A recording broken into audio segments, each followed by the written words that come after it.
Yan, nagpainit na ako ng kawali. Maglalagay na ako ng cooking oil.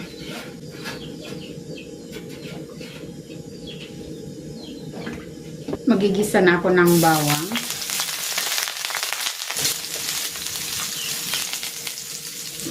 At ng sibuyas.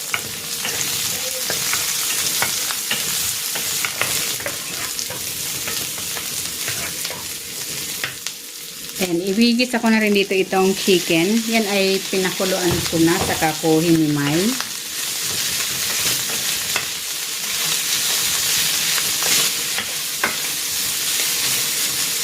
Timplahan ko ito ng toyo,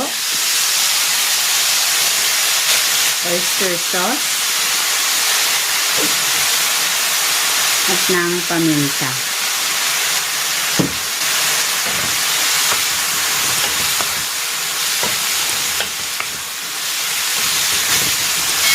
Itong carrots at itong baby beans.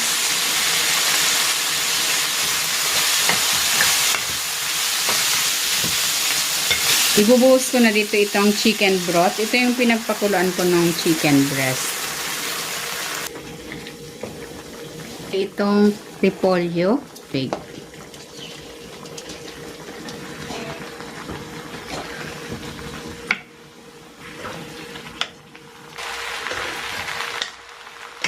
Ayan, luto na ito.